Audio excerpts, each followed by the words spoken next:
ನಮಸ್ಕಾರ ಸ್ನೇಹಿತರೆ. Arjuna enterprises info YouTube ಚಾನಲ್ಗೆ ನಿಮ್ಮೆಲ್ಲರಿಗೂ ಹಾರ್ದಿಕ ಸ್ವಾಗತ. ಸ್ನೇಹಿತರೆ, ಇತ್ತೀಚಿನ ದಿನಗಳಲ್ಲಿ ನೀವು PRC ಅಂತ ಒಂದು ಡಾಕ್ಯುಮೆಂಟ್ ಬಗ್ಗೆ ಎಲ್ಲಾದರೂ ಕೇಳಿರ್ತೀರ. ಬಟ್ ಅದ್ರ ಬಗ್ಗೆ ಸಂಪೂರ್ಣ ಮಾಹಿತಿ ನಿಮಗೂ ಗೊತ್ತಿರಲ್ಲ. ಅಥವಾ ಆ PRC ಅಂದರೆ ಏನು, ಈ ಸರ್ಟಿಫಿಕೇಟ್ ಯಾರಿಗೆ ಸಿಗುತ್ತೆ, ಈ ಸರ್ಟಿಫಿಕೇಟಿಂದ ಆಗೋ ಯೂಸಸ್ ಏನು, ಈ ಸರ್ಟಿಫಿಕೇಟ್ ಎಲ್ಲಿ ಅಪ್ಲೈ ಮಾಡಬೇಕು ಅನ್ನೋ ಪೂರ್ತಿ ಮಾಹಿತಿ ಈ ವಿಡಿಯೋದಲ್ಲಿ ನೋಡೋಣ. ಸೊ ವಿಡಿಯೋನ ಸ್ಕಿಪ್ ಮಾಡದೆ ಕೊನೆವರೆಗೂ ನೋಡಿ. ಈಗ ಮೊದಲಿಗೆ ಈ PRC ಅಂದರೆ ಏನು ಅಂತ ನೋಡೋದಾದರೆ, PRC ಫುಲ್ ಫಾರ್ಮ್ ಬಂದು ಪರ್ಮನೆಂಟ್ ರೆಸಿಡೆನ್ಸ್ ಸರ್ಟಿಫಿಕೇಟ್ ಅಂತ, ಕನ್ನಡದಲ್ಲಿ ಶಾಶ್ವತ ನಿವಾಸ ಪ್ರಮಾಣ ಪತ್ರ ಅಂತ ಹೇಳ್ತಾರೆ. ಈಗ ಆಲ್ರೆಡಿ ವಾಸಸ್ಥಳ ದೃಢೀಕರಣ ಪತ್ರ ಅಥವಾ ನಿವಾಸಿ ದೃಢೀಕರಣ ಪತ್ರ ಅಂತೆಲ್ಲ ನೋಡಿದ್ವಿ ನಾವು. ಅದೇ ಥರ ಇದೊಂದು ಶಾಶ್ವತ ನಿವಾಸಿ ಪ್ರಮಾಣ ಪತ್ರ ಅಂತ ಬಂದಿದೆ. ಅಂದರೆ ಈಗ ಹೊಸದಾಗಿ ರಿಲೀಸ್ ಆಗಿರೋ ಒಂದು ಸರ್ಟಿಫಿಕೇಟ್. ಇದನ್ನ ಒಬ್ಬ ವ್ಯಕ್ತಿ ಕರ್ನಾಟಕದ ಶಾಶ್ವತ ಅಂದರೆ ಪರ್ಮನೆಂಟ್ ನಿವಾಸಿ ಅಂತ ದೃಢೀಕರಿಸೋ ಒಂದು ಅಧಿಕೃತ ದಾಖಲೆ ಅಂತ ಕರಿಬೋದು. ಆದರೆ ಹಾಗಂತ ಇದು ಸಿಟಿಜನ್ಶಿಪ್ ಕಾರ್ಡ್ ಅಲ್ಲ, ಜಸ್ಟ್ ನೀವು ಕರ್ನಾಟಕದಲ್ಲಿ ಶಾಶ್ವತ ನಿವಾಸಿ ಅಂತ ದೃಢೀಕರಿಸೋ ದಾಖಲೆ ಮಾತ್ರ ಇದಾಗಿರುತ್ತೆ. ಹಾಗಾದರೆ ಈ PRC ಅಥವಾ ಶಾಶ್ವತ ನಿವಾಸಿ ಪ್ರಮಾಣ ಪತ್ರ ಯಾಕೆ ಬೇಕು, ಹಾಗೆ ಯಾವ ಸಂದರ್ಭಗಳಲ್ಲಿ ಇದು ಯೂಸ್ ಆಗುತ್ತೆ ಅಂತ ಕೇಳಿದರೆ, ಒಂದು ನೀವು ಎಲ್ಲೇ ಕರ್ನಾಟಕದ ನಿವಾಸಿ ಅಂತ ಸಾಬೀತುಪಡಿಸೋಕೆ ಇದೊಂದು ಇದ್ರೆ ಸಾಕು. ಹಾಗೆ ನೆಕ್ಸ್ಟ್ ಗೌರ್ಮೆಂಟಿಂದ ಅಂದರೆ ಸ್ಟೇಟ್ ಗೌರ್ಮೆಂಟಿಂದ ರಿಲೀಸ್ ಆಗೋ ಯಾವುದಾದ್ರೂ ಸ್ಕೀಮ್ಗಳಿಗೆ ಈ ಡಾಕ್ಯುಮೆಂಟ್ ಕೇಳಿದ್ರು ಏನು ಆಶ್ಚರ್ಯ ಪಡಬೇಕಾಗಿಲ್ಲ. ಹಾಗೆ ಪ್ರೆಸೆಂಟ್ ಎಷ್ಟೋ ಕಡೆ SIR ಆಗ್ತಿದೆ ಅಲ್ವಾ, ಅಲ್ಲಿ ಸಹ ಕೇಳ್ತಿದ್ದಾರೆ ಪ್ರೂಫ್ಗಾಗಿ ಕೆಲವರಿಗೆ. ನೆಕ್ಸ್ಟು ಅದೇ ಫ್ಯೂಚರಲ್ಲಿ ಸರ್ಕಾರ ಪ್ರಕಟಿಸುವ ಕೆಲವೊಂದು ಯೋಜನೆಗಳಿಗೆ ಇದು ಅಗತ್ಯ ದಾಖಲೆ ಆಗುವ ಸಾಧ್ಯತೆ ಇದೆ. ಹಾಗಂತ ಈ PRC ಇದ್ದರೆ ಮಾತ್ರ ಎಲ್ಲ ಸರ್ಕಾರಿ ಸೌಲಭ್ಯ ಸಿಗುತ್ತೆ ಅನ್ನೋದು ಇದರ ಅರ್ಥ ಅಲ್ಲ. ಬಟ್ ಇದೊಂದು ಇಂಪಾರ್ಟೆಂಟ್ ದಾಖಲೆ ಆಗುತ್ತೆ ಅನ್ನೋದಷ್ಟೇ ವಿಷಯ. ಹಾಗಾದರೆ ಯಾರೆಲ್ಲ ಈ PRCಗೆ ಅಪ್ಲೈ ಮಾಡ್ಬೋದು ಅಥವಾ ಯಾರಿಗೆಲ್ಲ ಈ ಶಾಶ್ವತ ನಿವಾಸ ಪ್ರಮಾಣ ಪತ್ರ ಸಿಗುತ್ತೆ ಅಂತ ನೋಡಿದರೆ, ನಾನೀಗ ಹೇಳೋ ಯಾವುದಾದ್ರೂ ಒಂದು ಎಲಿಜಿಬಿಲಿಟಿ ಇದ್ದರೂ ಅರ್ಜಿ ಸಲ್ಲಿಸಿ PRC ಪಡಿಬೋದು. ಮೊದಲನೇದಾಗಿ ನೀವು ಕರ್ನಾಟಕದಲ್ಲೇ ಜನಿಸಿದವರಾಗಿದ್ದರೆ, ಅಥವಾ ಹಲವಾರು ವರ್ಷಗಳಿಂದ ಅಂದರೆ ತುಂಬ ವರ್ಷಗಳಿಂದ ನೀವು ಕರ್ನಾಟಕದಲ್ಲಿ ಶಾಶ್ವತವಾಗಿ ವಾಸಿಸ್ತಾ ಇದ್ದರೆ, ಅಥವಾ ಕರ್ನಾಟಕದಲ್ಲಿ ಮಿನಿಮಮ್ 10 ಇಯರ್ಸು ವಿದ್ಯಾಭ್ಯಾಸ ಮಾಡಿದರೆ, ಅಥವಾ ನಿಮ್ಮ ತಂದೆ ತಾಯಿ ಕರ್ನಾಟಕದ ಪರ್ಮನೆಂಟ್ ನಿವಾಸಿ ಆಗಿದ್ರೆ, ಅಥವಾ ನಿಮ್ಮ ಪತಿ ಅಥವಾ ಪತ್ನಿ ಪರ್ಮನೆಂಟ್ ನಿವಾಸಿ ಆಗಿದ್ದು ಅವರು PRC ಆಲ್ರೆಡಿ ಪಡ್ಕೊಂಡಿದ್ರೆ, ಈ ಥರ ಎಲ್ಲ ಇದ್ದರೆ ಸಿಗೋ ಚಾನ್ಸಸ್ಸು ಇರುತ್ತೆ PRC. ಆದರೆ ಇದರಲ್ಲಿ ಹೇಳ್ತಿರೋ ಯಾವುದಾದ್ರೂ ಒಂದು ಎಲಿಜಿಬಿಲಿಟಿ ಇದ್ದರೂ ಅರ್ಜಿ ಸಲ್ಲಿಸ್ಬೋದು. ಕೊನೆಯದಾಗಿ ಸಂಬಂಧಿಸಿದ ಅಧಿಕಾರಿಗಳು ಪರಿಶೀಲನೆ ಮಾಡಿ ಅದಾದ್ರ ಮೇಲೆ PRC ಕೊಡೋದು, ಅದು ಅವ್ರ ಕೈಯಲ್ಲಿರುತ್ತೆ. ಪಕ್ಕಾ ಡಾಕ್ಯುಮೆಂಟ್ ಇದ್ದರೆ ಅಪ್ರೂವ್ ಆಗೇ ಆಗುತ್ತೆ. ಹಾಗಾದರೆ ಯಾವುದೆಲ್ಲ ಡಾಕ್ಯುಮೆಂಟ್ ಬೇಕು ಈ PRC ಪಡ್ಕೊಳ್ಳೋಕ್ಕೆ ಅಂತ ನೋಡಿದರೆ, ಆಲ್ಮೋಸ್ಟ್ 3 ಡೀಟೇಲ್ಸು ಪ್ರೂವ್ ಮಾಡೋ ಥರ ಡಾಕ್ಯುಮೆಂಟ್ ಇದ್ದರೆ ಆಯಿತು. Like ID proof, address proof ಮತ್ತು ಡೇಟ್ ಆಫ್ ಬರ್ತ್ ಪ್ರೂಫು. ಅಂದರೆ ಈಗ ID ಪ್ರೂಫ್ ಅಂದರೆ ಆಧಾರ್ ಕಾರ್ಡು, ವೋಟರ್ ID ಅಥವಾ ಪಾಸ್ಪೋರ್ಟು, ಈ ಥರ ಯಾವುದಾದ್ರೂ ಒಂದು ಡಾಕ್ಯುಮೆಂಟು. ಹಾಗೆ ಅಡ್ರೆಸ್ ಪ್ರೂಫ್ ಅಂದರೆ ರೇಷನ್ ಕಾರ್ಡು ಅಥವಾ ಎಲೆಕ್ಟ್ರಿಸಿಟಿ ಬಿಲ್ಲು ಅಥವಾ ಪ್ರಾಪರ್ಟಿ ಟ್ಯಾಕ್ಸು ರೆಸಿಪ್ಟು, ಅಥವಾ ಈ ಸ್ಕೂಲು ಅಥವಾ ಕಾಲೇಜ್ ಸ್ಟಡಿ ಸರ್ಟಿಫಿಕೇಟು. ಆದರೆ ಈ ಸ್ಟಡಿ ಸರ್ಟಿಫಿಕೇಟಲ್ಲಿ ಕಂಟಿನ್ಯೂಸ್ ಆಗಿ ಇರಬೇಕು, 10 ಇಯರ್ಸ್ ಮಿನಿಮಮ್ಮು.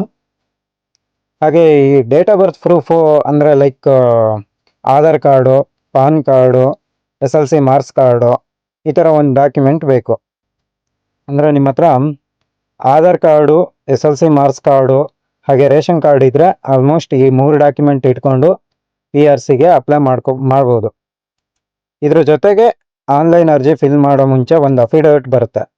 ಅದನ್ನ ನೀವು ಕಂಪಲ್ಸರಿ ಫಿಲ್ ಮಾಡಿ, ಅಂದರೆ ಡೌನ್ಲೋಡ್ ಮಾಡಿ ಪ್ರಿಂಟ್ ತೆಗೆದು ಅದನ್ನು ಫಿಲ್ ಮಾಡಿ ಆಮೇಲೆ ಅದನ್ನು ಸ್ಕ್ಯಾನ್ ಮಾಡಿ ಇಟ್ಕೊಂಡಿರ್ಬೇಕಾಗಿರುತ್ತೆ.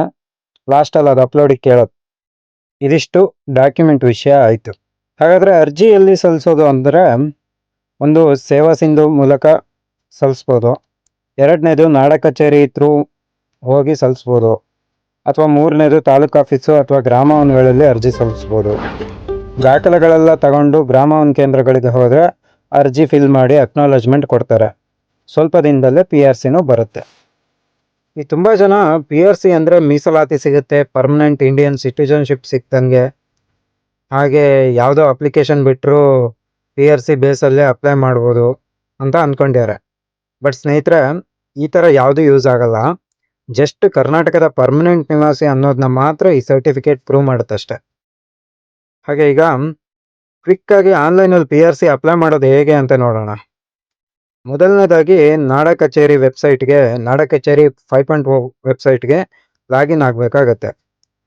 ನೆಕ್ಸ್ಟು ಅಲ್ಲಿ ನಿಮಗೆ ಕಾಣಿಸ್ತಿರೋ ಹೊಸ ವಿನಂತಿ ಮೇಲೆ ಕ್ಲಿಕ್ ಮಾಡಿದರೆ ಬೇರೆ ಬೇರೆ ಆಪ್ಷನ್ ಬರುತ್ತೆ. ಅದರಲ್ಲಿ ಈಗ ಕೆಳಗೆ ಕಾಣಿಸ್ತಿರೋ ವಾಸಸ್ಥಳ ಪ್ರಮಾಣ ಪತ್ರದ ಮೇಲೆ ಕ್ಲಿಕ್ ಮಾಡಿದರೆ ಮತ್ತೆ 3 ಆಪ್ಷನ್ ಬರುತ್ತೆ. ವಾಸಸ್ಥಳ ಪ್ರಮಾಣ ಪತ್ರ, ನಿವಾಸಿ ಪ್ರಮಾಣ ಪತ್ರ, ಹಾಗೆ ಇವಾಗ ಹೊಸದಾಗಿ ಲೈವ್ ಆಗಿರೋ ಶಾಶ್ವತ ನಿವಾಸ ಪ್ರಮಾಣ ಪತ್ರ. ಈ ಶಾಶ್ವತ ನಿವಾಸ ಪ್ರಮಾಣ ಪತ್ರದ ಮೇಲೆ ಆಪ್ಷನ್ ಮೇಲೆ ಕ್ಲಿಕ್ ಮಾಡಿದರೆ ಇನ್ನೊಂದು ಪೇಜ್ ಓಪನ್ ಆಗುತ್ತೆ. ಇಲ್ಲಿ ನಿಮಗೆ ಅವಶ್ಯಕ ದಾಖಲೆ ಬಗ್ಗೆ ಒಂದು ಅಫಿಡವಿಟ್ ಬಗ್ಗೆ ಇದೆ. ಹಾಗೆ ಕೆಳಗೆ ಹೋದರೆ ಇಲ್ಲಿ ಕ್ಲಿಕ್ ಹಿಯರ್ ಟು ಡೌನ್ಲೋಡ್ ಇದೆಯಲ್ಲ, ಇದ್ರ ಮೇಲೆ ಕ್ಲಿಕ್ ಮಾಡಿದರೆ ಸೆಲ್ಫ್ ಅಫಿಡವಿಟ್ ಫಾರ್ಮೆಟ್ ಸಿಗುತ್ತೆ. ಇದನ್ನ ಡೌನ್ಲೋಡ್ ಮಾಡಿ ಪ್ರಿಂಟ್ ತೆಗೆದು ಅದೇ ಅವಾಗ ಹೇಳ್ದಂಗೆ ಅಡ್ರೆಸ್ ಎಲ್ಲ ಫಿಲ್ ಮಾಡಿ ಸ್ಕ್ಯಾನ್ ಮಾಡಿ ಇಟ್ಕೊಬೇಕಾಗೈತೆ. ನೆಕ್ಸ್ಟ್ ಹೀಗೆ ಸ್ಕ್ರೋಲ್ ಮಾಡಿ ಕೆಳಗೆ ಕಾಣಿಸ್ತಿರೋ ಮುಂದುವರೆಸಿ ಮೇಲೆ ಕ್ಲಿಕ್ ಮಾಡಿದರೆ ಒಂದು ಆಧಾರ್ ಅಥೆಂಟಿಕೇಶನ್ ಪೇಜ್ಗೆ ಹೋಗುತ್ತೆ. ಇಲ್ಲಿ ಆಧಾರ್ ನಂಬರ್ ಹಾಕಿ OTP ಕಳಿಸಿ. ಬಂದಿರೋ OTP ಎಂಟ್ರಿ ಮಾಡಿದರೆ ಈ ಪೇಜ್ ಓಪನ್ ಆಗುತ್ತೆ.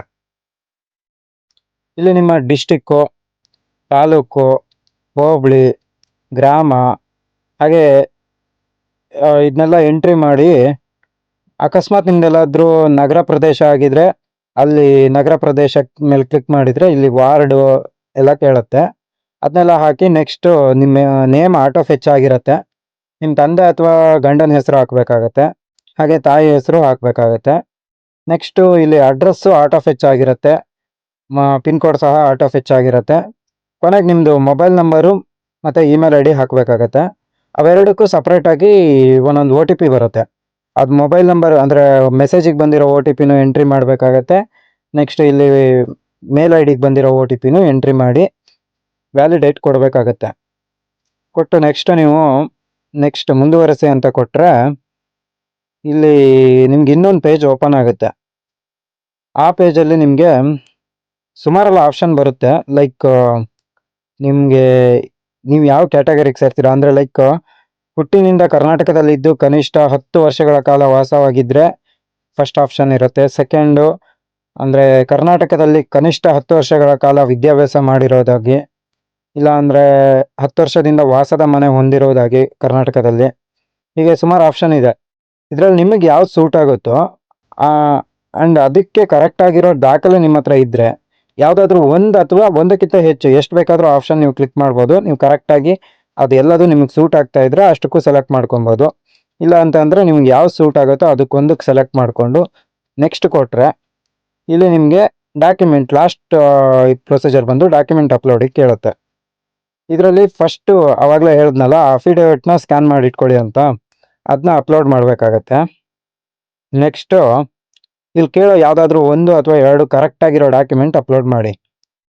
ಆಮೇಲೆ ನೆಕ್ಸ್ಟ್ ಸಬ್ಮಿಟ್ ಮಾಡಬೇಕಾಗತ್ತೆ. ಅದಕ್ಕಿಂತ ಮುಂಚೆ ನಿಮಗೆ ಸೈನು ಮತ್ತು ಪೇಮೆಂಟ್ 2 ಆಪ್ಷನ್ ಕ್ಲಿಯರ್ ಬರುತ್ತೆ. ಅವೆರಡನ್ನ ಕ್ಲಿಯರ್ ಮಾಡ್ಕೊಬೇಕಾಗತ್ತೆ. ಅಪ್ಲಿಕೇಶನ್ ಪ್ರೊಸೀಜರು ಅದಿಷ್ಟನ್ನು ಕ್ಲಿಯರ್ ಮಾಡಿದರೆ ಕಂಪ್ಲೀಟ್ ಆಗುತ್ತೆ. ಹಾಗೆ ಸ್ನೇಹಿತರೆ, ಈಗ PRC ಬಗ್ಗೆ ಸೋಷಿಯಲ್ ಮೀಡಿಯಾಗಳಲ್ಲಿ ಹರಿದಾಡ್ತಿರೋ ಎಲ್ಲ ಮಾಹಿತಿ ನಂಬೋ ಬದಲು ಅಧಿಕೃತವಾಗಿ ಬಂದಿರೋ ಮಾಹಿತಿಗಳನ್ನು ಮಾತ್ರ ನಂಬಿ. ಹಾಗೆ ಈ ಮಾಹಿತಿ ನಿಮಗೆ ಉಪಯುಕ್ತವಾಗಿದ್ದರೆ ಈ ವಿಡಿಯೋಗೆ ಒಂದು ಲೈಕ್ ಮಾಡಿ. ಹಾಗೆ ಇದೇ ಥರ ಗ್ರಾಮ ರಿಲೇಟೆಡು ಹಾಗೆ ಜಾಬ್ ಓರಿಯೆಂಟೆಡ್ ಇನ್ಫಾರ್ಮೇಷನ್ ವಿಡಿಯೋಗಳಿಗೋಸ್ಕರ ಈ ನಮ್ಮ ಅರ್ಜುನ ಎಂಟರ್ಪ್ರೈಸಸ್ ಇನ್ಫೋ ಚಾನಲ್ಗೆ ಸಬ್ಸ್ಕ್ರೈಬ್ ಮಾಡಿಕೊಂಡು ಅಲ್ಲೇ ಕಾಣಿಸ್ತಿರೋ ಬೆಲ್ ಐಕನ್ ಮೇಲೆ ಪ್ರೆಸ್ ಮಾಡಿ ಸಪೋರ್ಟ್ ಮಾಡಿ. ಸಿಗೋಣ ಮುಂದಿನ ವಿಡಿಯೋದಲ್ಲಿ. ಧನ್ಯವಾದಗಳು ಸ್ನೇಹಿತರೆ.